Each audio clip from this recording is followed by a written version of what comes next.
request it, and it's a video that I think is really great information, so I'm happy to do it. And that is pretty much just an overview of DBT, kind of what it is and what to expect from it. So what I can say is, as far as DBT, if you're searching for a DBT program, what I would do is just go to your insurance provider's website and search for counselors or therapists, and then look for ones who specify DBT in their bio, or in their little, like, about me, whatever they might have. All the therapists that I contacted mentioned they do DBT, a lot of them mention CBT, some may just mention substance abuse problems or marital family problems. So look for someone who's talking about DBT as one of their specialties. And then that will mean that they likely have a DBT group that they hold as well. So one of the requirements to be in a DBT program is you're going to be in a group. So DBT is a group therapy. And then to go along with it, you need an individual counselor. So that individual counselor doesn't have to be the same person who's holding your DBT group, but to be in a DBT group, you just have to have another therapist.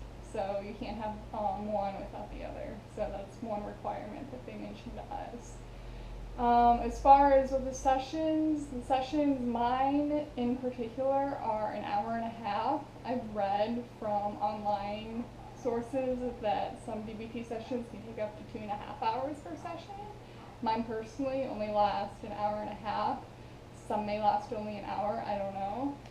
For the duration of DBT, oh my god, there's a wasp in here. Okay, sorry about that. So the wasp is gone now. But like I was saying, DBT, my session or my program is 24 weeks and they're hour and a half long sessions. So that's the duration of it.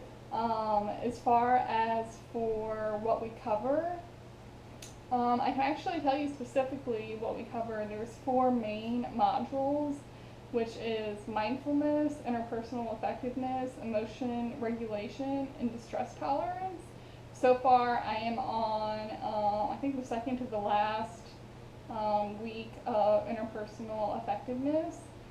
And I can read you, a lot of these won't make sense because they're acronyms and they're just kind of shorthand, but just to go over everything that is covered for under mindfulness, you have wise mind, observe, just notice, describe, put words on, just the facts, participate, enter into the experience, non-judgmentally, one mindfully, present the moment, effectively, focus on what works.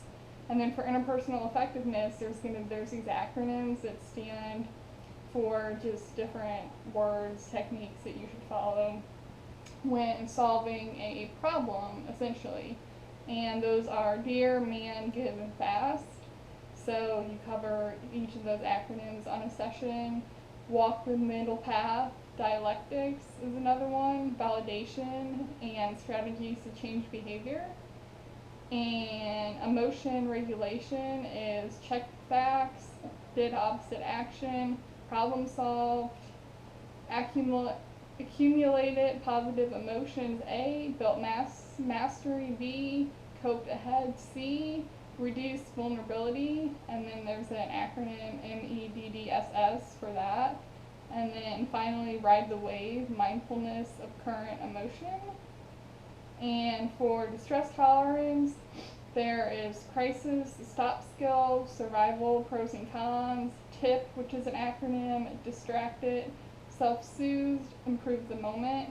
And then they have underneath that reality, radical acceptance, accept, half smiling, willing hands. And then finally, willingness, mindfulness of current thoughts. So I know that wasn't very helpful, but if you do some Google searching for DBT curriculum, then you may find similar results as what I just read here. So, and then as far as how the groups are set up, personally I'm in a very, very small group. There's only 3 of us. So there was going to be four. One of the people dropped out of the group, and I think just by chance I'm in a group of all women, but they're usually not segregated by um, sex. So I just happened to be in a group with all women. So one of them dropped out, and we got another girl added. So we now have three of us, and that's, I'm pretty sure, how it's going to remain for the rest of the session. But the way they do it is they do it by age group. My particular DBT therapy group, people do it by age group. So they have an 18 to 24-year-old group, which they call the young adult group, and then they have 25 plus. So I'm in the 25 plus regular adult group, and before the one woman quit, they brought in one of the 20-year-olds from the younger group, so she's in my group now. So currently it's her, myself, and then another girl. I would say she's maybe somewhere in her mid-30s, I guess. I don't know. I'm bad at age guessing, but that's kind of where the group is at. The older woman who left was, I think she said she was 49. So it's a definitely dispersed in age range. You have variety, so you're not going to be with all people your age. You're going to have some who are way younger than you and some who are way older than you, depending. So, and as far as the group leaders go, my group has two therapists who lead. One of the therapists is the one that I see individually, and then there is a second therapist who also primarily actually sees younger clients. So he usually sees, I think he leads one of the DBT groups himself, that's the 18 to 24-year-olds, and then he's also like the co-leader in my group. So I have 2 leaders and 3 participants, so we're almost outnumbered, but that's how my group is set up. And let's see, so as far as the skills that we learn, or how each session works, is pretty much get there, you do some kind of goofy mindful activity, like the last one we did. This past session I had was, there were 4 pieces of paper, because there were only 2 of us. One of the girls was missing, and then the 2 group leaders, and it said like, I woke up this morning, you will not believe what I saw, or I just have to get away from this place, I'm going to go to ... And then we would have 1 minute to complete the story, and then we would pass it on to the next person, and then pass it around until it got back to the original writer, and then we read the stories out loud. So that was our mindfulness activity. So kind of goofy little things like that is what we do in the beginning usually. And then after that we have a skills shout out is what they call it. And that'll be where you say or share what your homework was for the previous week. So for example, this week we are doing relationships is what we focused on. So our homework for this week was to find a group setting, or like say in a coffee shop, or it could be a family gathering, just anywhere where there's a group, an open group that you can join in, and try and join into 3 different groups. So that's kind of a tall order, but that's just what an example of one of the homeworks is. So sometimes you may be doing writing, just writing down, kind of like journaling to do your homework.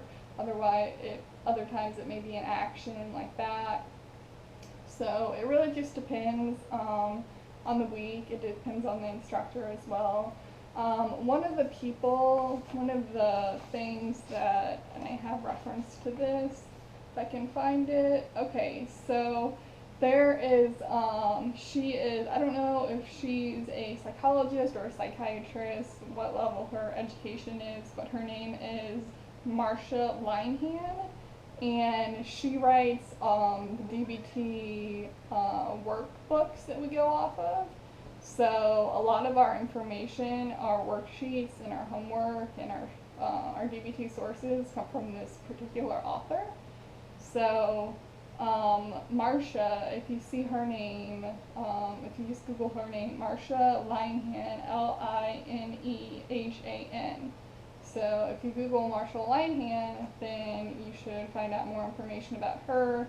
You can see that she's got various books out there, and she, my group's probably not the only DBT group that uses her resources. So that is who we use. And so yeah, I mean, that's basically it. The session is we do a little activity, like a mindfulness activity in the beginning. We share whatever our homework was from the previous week after that, and then we go through whatever the actual topic is. So the topic for this past week was relationships. So we went on about healthy relationships and getting involved into groups and the best ways to do that and so forth. So, and then that's pretty much it. So it is active. DBT is an active therapy, an interactive therapy. You have homework as well as you have actual activities, and there's always participation in the group. So that's one thing that you have to think about, like typical group therapy, where you're all sitting around and someone shares their problem, the next person volunteers to share their problem, maybe another person volunteers to share theirs. There is no volunteering in DBT. You have to share. And that's it. You're going to be put on the spot constantly to answer questions, and you really have to be on top of it. So that's one thing to keep in mind. If you deal with social anxiety, it can be a little bit more challenging, I think. It is for me anyway. So that's something that I'm overcoming, and hopefully maybe DBT will help me overcome that. As far as for learning DBT skills and applying them into your real life, I think, yeah, I mean, it's really sort of, the first time you go through it, it's an information overload. I am actually the only one in my group who has gone through this program for the first time. The other two people, this is their third time through the group. So they have the up on me as far as knowing as far as having more time to remember what they learn and applying what they learn and remembering all these acronyms and all of that. So so for me, I try and apply what I learn in daily life, I guess, but it's not as cut and dry as you would maybe hope for it to be. It's kind of, I don't know if you would say it's abstract. It's maybe sort of is, but it's not like, I don't know, it's not that simple. DBT is not a simple therapy by any means. So I thought that it would be going into it, but now I can understand why these people go through it multiple times over and over and over again. So just keep that in mind if you do decide to go into a DBT program, that you might have to do it multiple times to really get that information to stick. And yeah, so that's really it as far as I can think of. I hope that answered all of the questions. And if anyone has any further questions to ask me regarding DBT, I'd be happy to answer. Just send me a comment below. And thank you guys so much for watching, and I hope to see you in my next video. Okay, bye guys.